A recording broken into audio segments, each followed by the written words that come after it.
But put the spotlight then on real estate. Will the strong trend sustain? What is the outlook in terms of the launch pipeline for Keystone Realtors? We've got Boman Rustom Irani, who's the Chairman Managing Director, now joining us on the show. Good to have you as always. Let's begin by talking a little bit about the sector as a whole, because it generally is a pretty strong quarter, Q3. The Jefferies report as well suggests that it could be a record Q3 for real estate players. Is this something that you'd concur with? So thank you for having me on the show. Let me tell you about what's been happening on the economy side as well as on the infrastructure side, which is leading to all of this growth. Across the country, we are seeing a lot of projects which were earlier, slated to be at lower or smaller sizes, moving towards larger developments and larger sizes of the internal homes. I would say a lot of this has to do with the overall feel-good factor, with the economy being the way it is. At the same point of time, there being a good amount of growth in the infrastructure drive by the government, thereby again, moving money to the classes that would be investing in homes. The tier 1 cities and tier 2 cities are seeing again a huge amount of, or a surge in the buying, and that is visible from all the stamp duty collections that all the states have been having. Record highs have been set in the last 2 years. If the government were to give a little bit of a boost in just reduction of stamp duties and some other stops that the industry has been asking for, including GST, there would be a huge amount of growth, further huge amount of growth in this industry, and we truly become a driver of the economy. With the economy slated to be at $5 trillion, real estate is slated to be about 20% of that, so touching about $1 trillion by 2030. So yes, I do see a positive surge, and overall the sentiment is excellent, and the premium housing has done extremely well for most of the developers.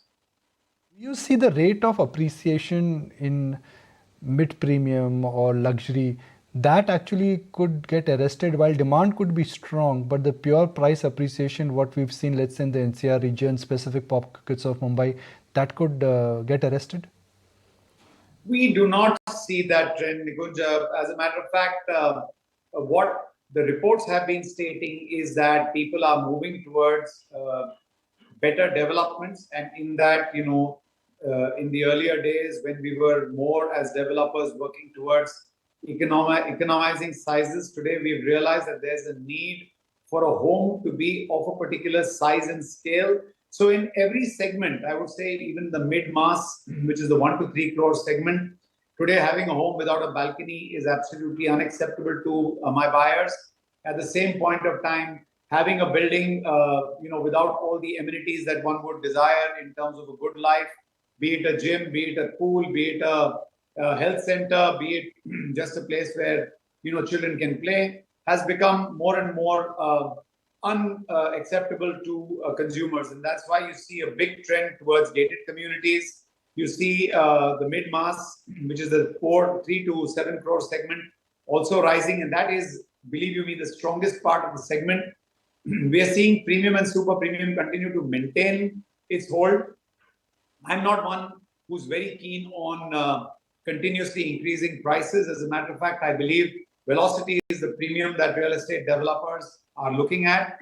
And most of us are working on, at least the organized ones are working on business plans and are looking at 3-year and 5-year horizons rather than just project to project.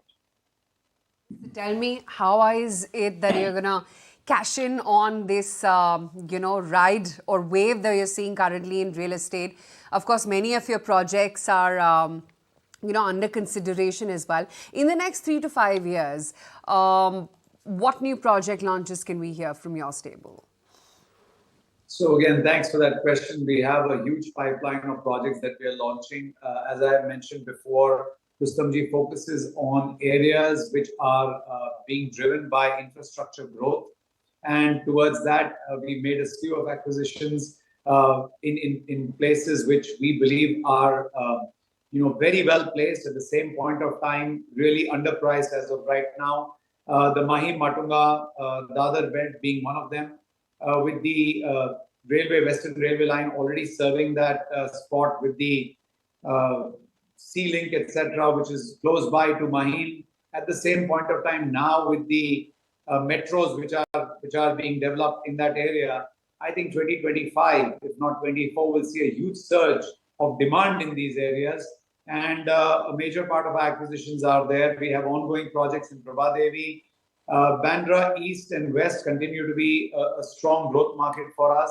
At the same point of time, we've been maintaining a good amount of buy in and around places which are sea view friendly and let's say placed close to gardens and green spaces. Our development philosophy is projects which are completed in 3 to 5 years time, because that is the size, or that is the size and scale which has seen a great amount of interest from our buyers, and we are continuously focused on the ground to make these acquisitions.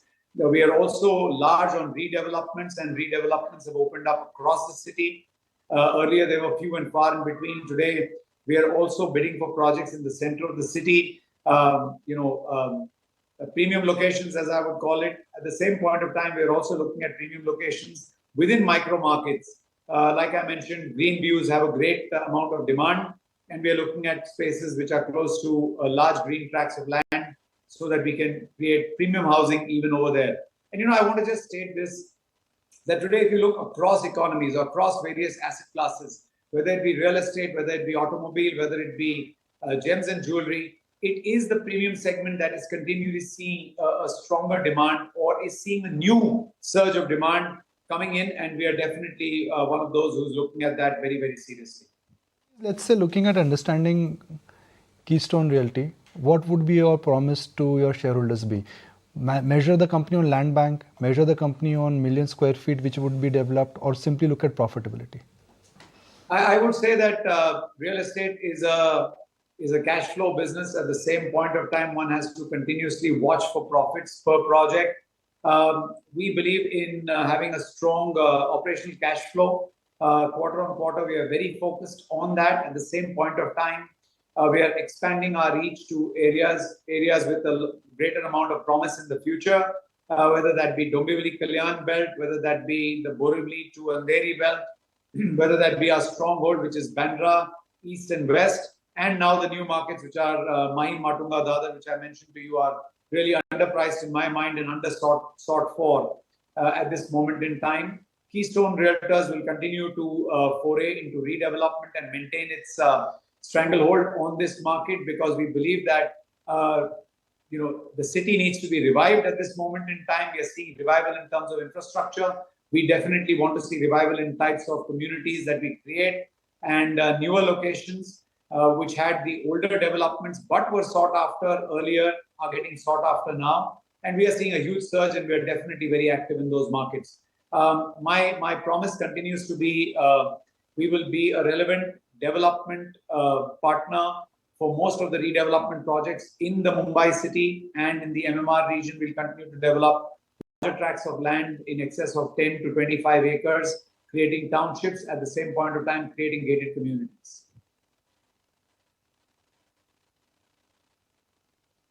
All right, good to have you on board. Thank you so much for taking time out, Boman, and giving us a view on real estate trends as a whole, as well as views on Keystone. So yes, that is what they're saying, that it's slated to touch $1 trillion as the sector by 2030, a huge pipeline of project launches, and as of now, no price uptick being arrested.